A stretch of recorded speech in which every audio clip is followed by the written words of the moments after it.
जेव्हा एकनाथ शिंदे हे स्वतः मुख्यमंत्री होते त्यावेळी कुठेतरी त्रास जो आहे तो देखील भाजपच्या कार्यकर्त्यांना आणि रवींद्र चव्हाण यांना देखील देण्याचा प्रयत्न करण्यात आला आणि त्यानंतर कुठेतरी याचाच वचपा काढण्याचा प्रयत्न जो आहे तो सध्याला आपल्याला होताना पाहायला मिळताना दिसतोय। दुसरीकडे यामध्ये जर का पाहायचं तर आजचे जे हे चारही पक्ष प्रवेश म्हणायचे किंवा माजी नगरसेवकांचे हे पक्ष प्रवेश म्हणायचे तर ते कुठेतरी श्रीकांत शिंदे यांच्या जवळची ही सगळी मंडळी आहेत।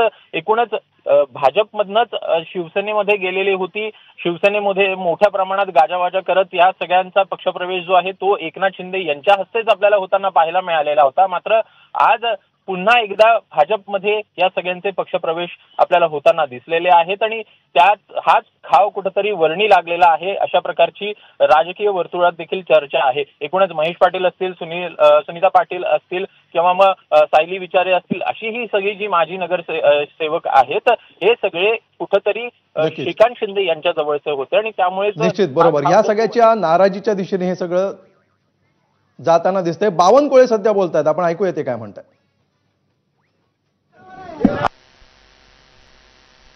निवडणुकीच्या विड्रॉ आहेत फॉर्मचे, सॉरी निवडणुकी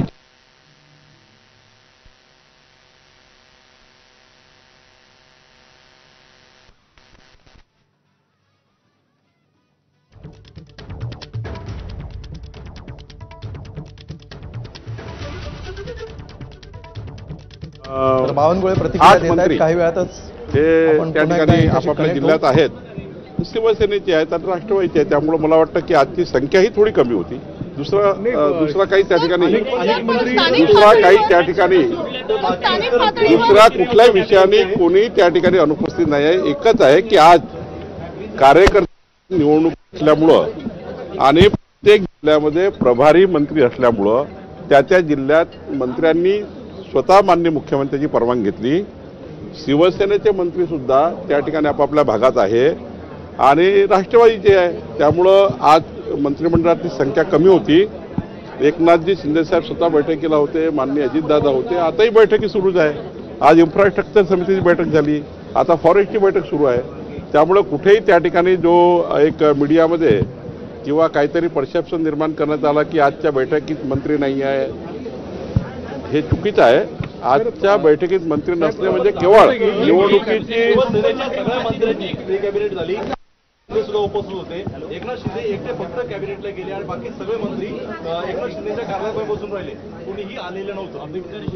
आता बघा दादा भुसे साहेब इथे सर्वच मंत्री आहेत, कॅबिनेटला आता प्री कॅबिनेटला होते आणि कॅबिनेटला नव्हते सर, फक्त एकनाथ शिंदे एकटेच होते। कल्याण डोंबिवलीमध्ये जे आजी नगरसेवकांचे शिवसेनेचे पक्षप्रवेश होतात नाही, मला वाटत नाही याबद्दल काय असेल, कारण माननीय एकनाथजी आत्ता आम्ही सर्वच एकत्रच आहोत। आत्ताच एक इन्फ्रास्ट्रक्चर स्टेट कमिटीची बैठक झाली। मला याच्यात मला वाटतं की तुमचा जो काही परसेप्शन निर्माण झाला तो चुकीचा आहे। कुठेही नाराजी नाही आहे, आम्ही सर्व आता बसलेलो होतो, त्यामुळं कुठलाच नाराजी नाही आहे। साहेब अशी माहिती मिळाली की मुख्यमंत्र्यांनी ज्या मंत्र्यांना सांगितलं आहे की तुम्ही सुरुवात केली होती त्यामुळे सगळं हे पक्ष फोडण्याचं एकमेकांच्या विरोधात महायुतीतल्या हे ठरलंच आहे महायुतीमध्ये की कुठल्याही पक्षाचा महायुतीमधला कुठलाही नेता महायुतीतल्या एकामेकाच्या पक्षात जाणार नाही। पण मधल्या काळात काही अपरिहार्य घटना घडल्या आणि त्यातनं काही भाजपमधनं शिवसेनेत गेले, एकनाथजीकडे गेले, एकनाथजीकडे काही अजितदादाकडे गेले, अजितदादाचे काही आमच्याकडे आले, त्यामुळं काही काळ या अशा पक्षप्रवेश झाले आहेत। पण माननीय मुख्यमंत्री देवेंद्र फडणवीसजी, एकनाथ शिंदेजी, अजितदादा पवार साहेब हे तिघेही नेते त्या ठिकाणी बसून याबद्दलचा निर्णय घेतील। परंतु ही गोष्ट खरी आहे की आमचे काही पदाधिकारी किंवा काही माजी लोकप्रतिनिधी काही एकनाथजीकडे गेले, एकनाथजी ते काही भाजपमध्ये आले, काही अजितदादाकडे गेले, त्यामुळं मला असं वाटतं की थोडा या ठिकाणी काही नाराजी तयार झाली असेल, पण आजच्या बैठकीत हा कारण नव्हता। पण सर तुम्ही म्हणताय की नाराजी तयार झाली असेल, पण तशी परिस्थिती तुम्हाला वाटतेय का? कारण एकूणच प्री कॅबिनेटला येणं, कॅबिनेटला न येणं, एकीकडे कुठेतरी बहिष्काराचं हे लक्षण दिसतं। नाही, मला वाटतं की पक्षीय राजकारणा महायुतीमध्ये चर्चा होतं, पक्षीय राजकारणाची। मागच्या पक्षीय राजकारण महायुतीच्या बैठकीमध्ये जिथे मी आहे रवींद्र चव्हाण जी आहेत, दादा भुसे, आपले समुराज देसाई आहेत, समन्वय समिती आहे महायुतीची. पक्षाबद्दलचा कुठलाही जो इश्यू असतो तो काही कॅबिनेटमध्ये किंवा प्री कॅबिनेटमध्ये नाही आहे.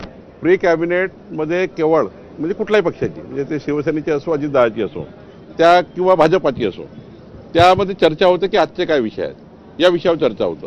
कुठल्याही पक्षीय राजकारणाची चर्चा ही महायुतीच्या समन्वय समितीमध्ये होतं. मागच्या वेळी बैठकीत त्या ठिकाणी चर्चा झाली होती. पण मला वाटतं आजचा जो काही चर्चा आहे किंवा आजचा जो काही तुमच्यामध्ये हे जी माहिती आली आहे, याचा काही संबंध आजच्या या पक्षप्रवेशाबद्दल नाही आहे. आजचा संबंध हा केवळ निवडणुकीमध्ये मंत्री त्या ठिकाणी प्रभारी मंत्री आपापल्या जिल्ह्यात असल्यामुळं सर्वांचेच मंत्री कमी आलेत. भाजपाचे 8 मंत्री कमी आहेत आणि त्यामुळं त्याबद्दल केवळ आणि केवळ निवडणुकीमध्ये आपापल्या भागात व्यस्तता आहे.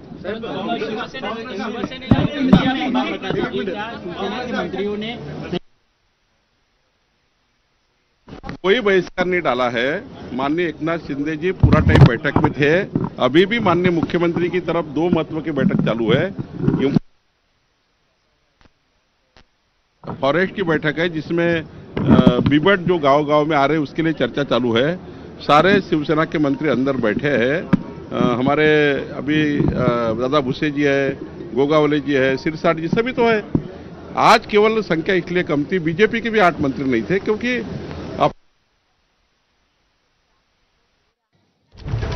तर मंत्री चंद्रशेखर बावनकुळे यांनी आपली भूमिका स्पष्ट केलेली आहे आणि त्यांनी जी माहिती दिली आहे ते असं म्हणतायत की शिवसेनेचे काही मंत्री उपस्थित होते, मात्र मंत्रिमंडळ बैठकीला हे सगळे उपस्थित होते असं सुरुवातीला बावनकुळेंनी म्हटलंय. आमचेही 8 मंत्री कमी हजर होते. स्थानिक पातळीवर सध्या निवडणुका सुरू आहेत आणि त्यामुळे तिथल्या कामात ते अडकलेत असं त्यांनी म्हटलेलं आहे.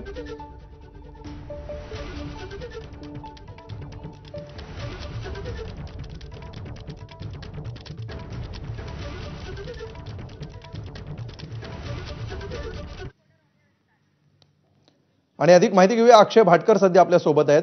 अक्षय, आता बावनकुळेंनी ज्या प्रकारे एकपणे सावरून घेण्याचा प्रयत्न केलेला आहे, मंत्री या परिसरामध्ये आलेले होते, नाराजी नाही अशा प्रकारचं स्पष्टीकरण त्यांनी दिलेलं आहे.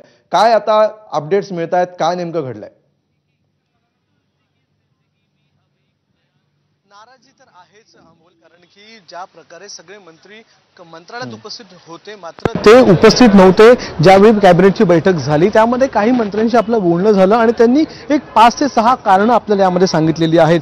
ते कारणं कोणती आहेत तर सगळ्यात महत्त्वाचं म्हणजे भाजपचे नेते आणि जे मंत्री आहेत ते शिवसेनेचे माजी नगरसेवक, माजी पदाधिकारी यांचा प्रवेश करून घेत आहेत. हे सगळ्यात मोठं कारण आहे. जसं की डोंबिवलीला घडताना दिसलं, अंबरनाथ बदलापूर इकडे घडताना दिसलं, तर ते एक सगळ्यात महत्त्वाचं कारण आहे. दुसरं कारण म्हणजे निधीच्या संदर्भात देखील शिवसेनेच्या मंत्र्यांना सतत फेरे मारावे लागतात किंवा निधी वाटपाच्या वेळी किंवा एखादा प्रकल्प असेल त्याच्या मंजुरीच्या वेळी जर शिवसेना नेत्यांनी काही गोष्टी सांगितलेल्या अक्षय, मी पुन्हा एकदा येतो तुझ्याकडे. बावनकुळे बोलतात, आपण पुन्हा एकदा जाऊया.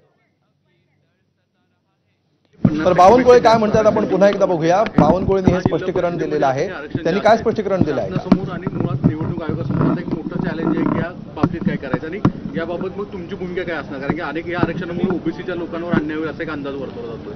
नाही, माननीय सुप्रीम कोर्टाने जो निकाल दिला आहे तो निकाल स्वयंस्पष्ट आहे. कोणतंही आरक्षण 50%च्या वर जाऊ शकत नाही. कशामुळं गेलं त्या ठिकाणी सुप्रीम कोर्टामध्ये निवडणूक आयोग किंवा राज्य सरकार बाजू मांडेल. काही ठिकाणी पूर्णांक वगैरे काही यामुळे झालं असते, एखाद्यामुळे ते मला माहिती नाही. पण एक मात्र खरं आहे की 27% ओबीसी समाजाला आरक्षण मिळालं पाहिजे, SC STचं आरक्षण कायम राहिलं पाहिजे. ही भूमिका राज्य सरकारची आहे, मान्य आयोगाची आहे. सुप्रीम कोर्टात आता केस लागलेली आहे, त्यावर आम्ही योग्य उत्तर देऊ. पण ज्या मात्र प्रश्न विचारात घेऊन आणि ओबीसीचं 27% आरक्षण हे कायम राहिलं पाहिजे हा विचार करून आपल्याला पुढे जावं लागणार आहे आणि त्यामुळे योग्य निर्णय आपण करू. पण आता निवडणुका लागलेल्या आहेत, आज स्क्रुटनी आहे, त्यामुळे आता ते किती मागे येता येईल, काय येता येईल हा प्रश्न आहे. सुप्रीम कोर्ट योग्य निर्णय करेल त्यावर आम्ही पुढे जाऊ. सर, आज अंजली दमानिया यांनी मुंडवा जमीन गैरव्यवहार आरक्षण केलं असं म्हटलेलं याचिकाकर्त्यानं. उद्या परत सुनावणी होणार आहे, वेळ आली तर निवडणुका रोखू असं सुप्रीम कोर्टानं म्हटलं. नाही, माननीय सुप्रीम कोर्टाने काही गोष्टी राज्य निवडणूक आयोगाला सरकारला लक्ष आणून दिलं आहे की 50%च्या वर का आरक्षण गेलं त्याचं स्पष्टीकरण द्या. आणि याच्यामध्ये जे काही 50%च्या वर का गेलं याचं जे काही स्पष्टीकरण आयोग किंवा राज्य सरकार करेल. पण हे गोष्ट खरी आहे की सुप्रीम कोर्टाच्या 50% आरक्षण हे वर जाऊ नये यापूर्वीचे सर्व जे काही सुप्रीम कोर्टाचे आदेश आहे तर निश्चितपणे याच्यामध्ये काय सुप्रीम कोर्ट आदेश देईल त्यावर पुढची भूमिका ठरेल. सर, मुंडवा जमीन गैरव्यवहार प्रकरणात आज अंजली दमानिया ज्या आहेत त्या स्पॉटला गेलेल्या होत्या आणि मुद्रांक विभागामध्ये सुद्धा गेलेल्या आहेत. एकंदरीतच पार्थ पवारांवरती गुन्हा दाखल व्हावा ह्या सगळ्या कायदेशीर प्रक्रियेसाठी त्या लढा देतात. अंजली दमानियाजी माझ्याशी भेटल्या होत्या, मलाही त्यांनी निवेदन दिलं. त्यांना रीतसर आमच्या जी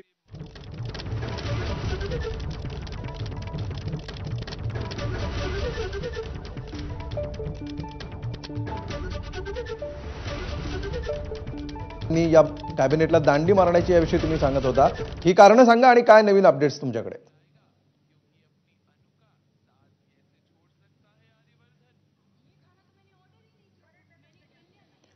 अक्षय, माझा आवाज येत असेल तर आता बावनकुळेंनी ज्या प्रकारे बाजू सावरून घेण्याचा प्रयत्न केलेला आहे त्याविषयी सांगा आणि काय नवीन आस्पेक्ट्स, काय नवीन अपडेट या सगळ्या प्रकरणातले आता समोर येत आहेत.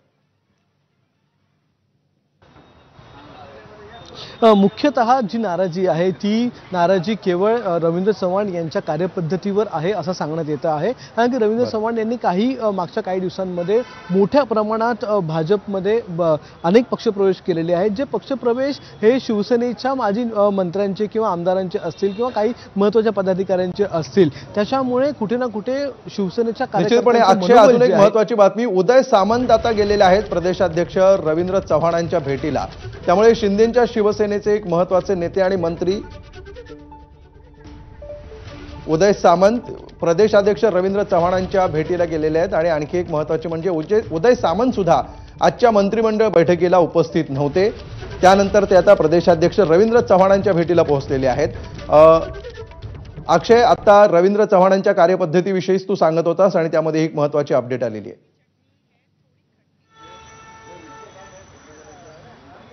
नक्कीच अमोल, मी त्याच बंगल्याच्या बाहेर आहे. रायगड हा जो बंगला आहे त्या रायगड बंगल्याच्या बाहेरच उदय सामंत हे आता आलेले आहे. काही वेळापूर्वीच ते या ठिकाणी पोहोचलेले आहेत आणि त्यावेळी आम्ही त्यांच्याशी बोलण्याचा प्रयत्न केला, मात्र त्यांनी बोलण्यास सध्या तरी नकार दिला. आधी भेट घेतो आणि मग बोलतो असं त्यांनी सांगितलेलं आहे. त्यामुळे उदय सामंत हे आज कॅबिनेटच्या बैठकीला अनुपस्थित होते. ते कॅबिनेटला आले नव्हते, मात्र ते थेट घरून निघाले आणि रवींद्र चव्हाण यांच्या भेटीला आता उपस्थित झालेले आहेत. त्यांच्या भेटीला आता आलेले आहेत. त्यांचा हा जो रायगड हे जे निवासस्थान आहे रवींद्र चव्हाण यांचं, त्या ठिकाणी ते आलेले आहेत. रवींद्र चव्हाण देखील आतमध्येच आहेत आणि संपूर्ण आजची जी अनुपस्थिती होती शिवसेना मंत्र्यांची ती याचसाठी होती. कारण की एकीकडे रवींद्र चव्हाण यांचे जे मोठ्या प्रमाणात पक्षप्रवेश सुरू आहेत, महायुतीचा धर्म जो आहे तो न पाळता हे पक्षप्रवेश सुरू आहेत असं म्हणणं आहे काही मंत्र्यांचं आणि त्याच्यामुळेच आज सगळे मंत्री अनुपस्थित होते. तर दुसरीकडे उदय सामंत हे आलेले आहेत रवींद्र चव्हाण यांच्या भेटीला. त्यामुळे कुठे ना कुठे आणखीन संभ्रम हा निर्माण होतो आहे. आता नेमकं रवींद्र चव्हाणांच्या भेटीला उदय सामंत का आलेत हे देखील शोधणं आणि त्यांच्याकडून प्रतिक्रिया घेणं हे आवश्यक आहे. थोड्याच वेळात यावेळी ते बाहेरतील त्यावेळी त्यांची आपण प्रतिक्रिया घेऊच.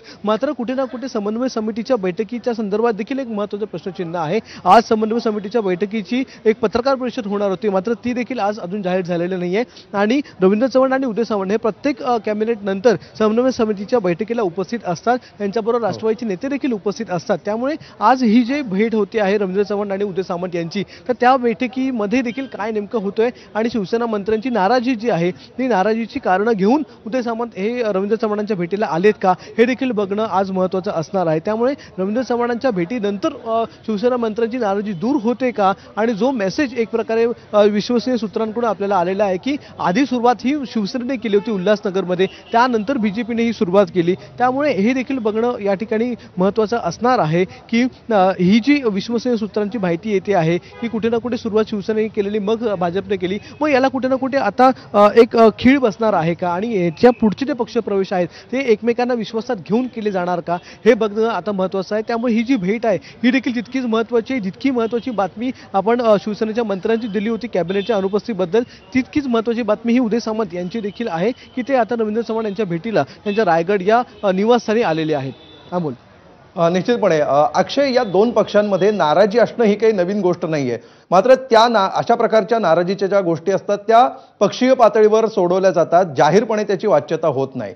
मात्र आता नेमकं असं काय झालंय किंवा ही नाराजी इतकी तीव्र का झाली आहे की कॅबिनेटला थेट मंत्र्यांनी गैरहजर राहणं आणि असे प्रकार जे सहजपणे माध्यमांच्या नजरेमध्ये भरणारे आहेत, ज्याची राज्यभर चर्चा होणार आहे, लोकांमध्ये त्याची चर्चा होणार आहे, अशा प्रकारे ही नाराजी दाखवून देणं, ह्याच्या मागे नेमकं काय धोरण दिसतं आहे? कारण आता इथून पुढे ज्या सगळ्या घटना घडणार आहेत त्या या नाराजी नाट्यावर आधारित असणार आहेत. अमोल, हे अतिशय महत्त्वाचा प्रश्न आहे, कारण की ही नाराजी व्यक्त होऊ नये किंवा महायुतीतली जी नाराजी आहे ती बाहेर पडू नये, त्याच्या बातम्या होऊ नये, लोकांपर्यंत पोहोचू नये, यासाठी समन्वय समिती स्थापन करण्यात आली होती. निश्चित अक्षय, या प्रश्नाच्या उत्तरासाठी मी पुन्हा येतो. मात्र एक मोठी बातमी येते आहे, नाराजी नाट्यावर आदित्य ठाकरेंनी आता ट्विट केलेलं आहे.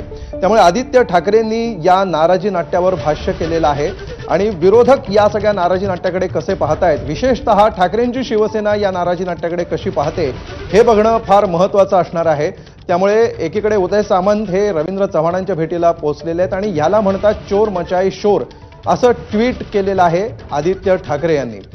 आदित्य ठाकरेंच्या ट्विटचा हा स्क्रीनशॉट बघा. असं कळतंय आज मिंधेटोळीच्या मंत्र्यांनी मंत्रिमंडळाच्या बैठकीवर बहिष्कार टाकला, गेलेच नाहीत का तर म्हणे राग आलाय, भयंकर राग मुख्यमंत्र्यांवर आणि भाजपावर, निवडणुकीतलं जागा वाटप आणि म्हणे यांचा पक्ष फोडतायत म्हणून याला म्हणतात चोर मचाए शोर. पण यांच्या स्वार्थापोटी राज्य मंत्रिमंडळाच्या बैठकीवर बहिष्कार टाकणं म्हणजे महाराष्ट्राचा आणि इथल्या जनतेचा अपमान आहे. मंत्रिमंडळ बैठकात जनतेचे प्रश्न सोडवायला असतात, तुमचे रुसवे फुगवे सांभाळायला नाहीत. अशा प्रकारचं एक भलं मोठं ट्विट, टोकदार ट्विट आदित्य ठाकरेंनी केलेलं आहे या सगळ्या नाराजी नाट्यावर. आणि जाहीरपणे अक्षय, आत्ता आपण ज्या विषयावर बोलत होतो की आता ह्या सगळ्या नाराजी नाट्याच्या पार्श्वभूमीवर पुढच्या सगळ्या घटना घडणार आहेत, विरोधकांना स्कोप मिळणार आहे, विरोधकांना मुद्दे मिळणार आहेत या मुद्द्यावरनं टीका करण्यासाठी. त्यामुळे जे बंद दाराड जी नाराजी दूर केली जायची ती आता जाहीरपणे चव्हाट्यावर आल्याचं दिसतंय. चव्हाट्यावर आलेली आहे.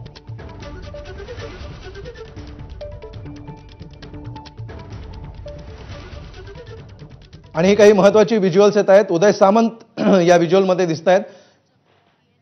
ज्यावेळी उदय सामंत हे रवींद्र चव्हाणांच्या भेटीसाठी दाखल झालेले आहेत, गाडीतून उतरून उदय सामंत हे भेटायला गेलेले आहेत रवींद्र चव्हाणांना आणि त्यांच्या चेहऱ्यावरचं टेन्शन देखील आपण स्पष्टपणे पाहू शकतो. काही सेकंदांचे हे व्हिज्युअल्स सध्या आपण बघितले. गाडीतून उतरून ते थेट भेटीसाठी गेलेले आहेत आणि आता फार महत्त्वाचा रोल यामध्ये उदय सामंतांचा असणार आहे.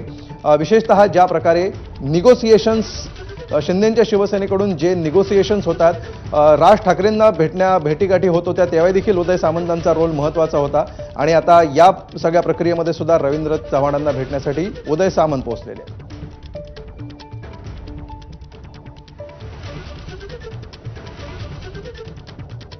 आणि या सगळ्याविषयी वेदांत नेब आपल्या सोबत आहेत. वेदांत, आदित्य ठाकरेंचं ट्विट आलेलं आहे आणि त्यामुळे या जाहीर नाराजी नाट्यानंतर आता विरोधकांना सुद्धा आयतं कोलीत मिळाल्याचं दिसतंय. या सगळ्या पार्श्वभूमीवर आदित्य ठाकरेंच्या ट्विट विषयी सांगा. अमोल, ज्या प्रकारे आपण बघितलं की आज जे काही कॅबिनेटमध्ये घडलं त्यानंतर आता विरोधक सुद्धा या सगळ्या जे शिंदेच्या मंत्र्यांची जी नाराजी आहे त्याबद्दल आता विरोधक बोलताना पाहायला मिळतात. आदित्य ठाकरेंनी ट्विट करत असं म्हटलंय की ज्या प्रकारे आज या मंत्रिमंडळाच्या बैठकीवर शिंदेच्या मंत्र्यांनी एक प्रकारे बहिष्कार टाकला, एक प्रकारे रुसवा फुगवा या बैठकीमध्ये पाहायला मिळाला. त्यावरच आदित्य ठाकरे म्हणतात की एक प्रकारे मंत्रिमंडळ बैठकीला जनतेचे प्रश्न सोडवले जातात, मात्र आता यांचे रुसवे फुगवे सांभाळायचे का, त्यामुळे जो काही कारभार चालू आहे त्या संदर्भात आदित्य ठाकरेंनी हे ट्विट केलं आहे आणि हे सगळं चिंताजनक असल्याचं सुद्धा ते म्हणतात. त्यांचं असं म्हणणं आहे की ज्या प्रकारे आज शिंदेचे मंत्री हे कॅबिनेट बैठकीला गेले नाही याचा अर्थ त्यांना मुख्यमंत्र्यांवर आणि भाजपवर राग आहे. तो राग यासाठी आहे की निवडणुकीतलं जागा वाटप आणि पक्ष ज्या प्रकारे शिंदेच्या शिवसेनेचा फोडला जातोय, पक्षप्रवेश करून घेतले जातात आणि त्यामुळेच हा राग असल्याचं आदित्य ठाकरे म्हणतात आणि त्यामुळे एक भलं मोठं ट्विट करत या सगळ्या कारभारावर टीका आदित्य ठाकरे यांनी केली आहे. निश्चितपणे. आणि आता उदय सामंत पोहोचलेले आहेत रवींद्र चव्हाणांच्या भेटीसाठी. आज विशेषतः ज्या प्रकारे डोंबिवलीमधले पक्षप्रवेश झाले त्याच्यानंतर अचानकपणे हे नाराजी नाट्य उफाळून आल्याचं दिसतं आहे. वेदांत, याविषयी काय सांगशील? कारण आतापर्यंत अनेक पक्षप्रवेश वेगवेगळ्या ठिकाणी होतच होते, मात्र डोंबिवलीमधला आजचा पक्षप्रवेश आणि त्यानंतर काही तासातच हे नाराजी नाट्य समोर येताना दिसतंय. अमोल, मागील काही दिवसांपासून हे पक्षप्रवेश होत आहेत. म्हणजे अगदी शिंदेच्या शिवसेनेत भाजपच्या काही पदाधिकाऱ्यांचे पक्षप्रवेश होत आहेत. मात्र ज्या प्रकारे आपण बघितलं आज डोंबिवलीमध्ये पक्षप्रवेश झाले, काही माजी नगरसेवक यांचे पक्षप्रवेश, जे शिंदेचे नगरसेवक होते, या निवडणुकीसाठी शिंदेकडनं सुद्धा तयारी केली जाते, मोर्चेबांधणी केली जाते आणि यामध्ये भाजपमध्ये अशा प्रकारे शिंदेच्या माजी नगरसेवकांचे पक्षप्रवेश होणं फक्त कल्याण डोंबिवलीमध्ये नाही तर ठाण्यामध्ये सुद्धा अशा प्रकारे पक्षप्रवेश करून घेतले जातात. आणि पुढची जी रणनीती आहे, मग शिंदेची शिवसेना असेल किंवा भाजप असेल, हे स्वबळावर लढण्याची किंवा आपली ताकद वाढवण्यासाठी प्रयत्न करतात आणि त्यामध्ये आज 4 जणांचे पक्षप्रवेश झाले आणि त्यामुळे कुठेतरी नाराजी ही शिंदेच्या मंत्र्यांनी, शिंदेच्या नेत्यांनी व्यक्त केली. कारण आपण बघितलं ठाणे असेल, कल्याण डोंबिवली असेल, हा सगळा आता जर आपण बघितलं शिंदेच्या शिवसेनेचा बालेकिल्ला आहे. त्या ठिकाणी वर्चस्व हे शिंदेच्या शिवसेनेचं आहे आणि असं असताना आपण बघितलं ज्या प्रकारे शिंदेच्या शिवसेनेचे पदाधिकारी हे फोडले जात आहेत आणि त्यामुळे थेटपणे नाही मात्र आज मंत्रिमंडळाच्या बैठकीत न जाऊन एक प्रकारे नाराजी व्यक्त केल्याचं पाहायला मिळतंय. वेदांत, राजकारणामध्ये नाराजी व्यक्त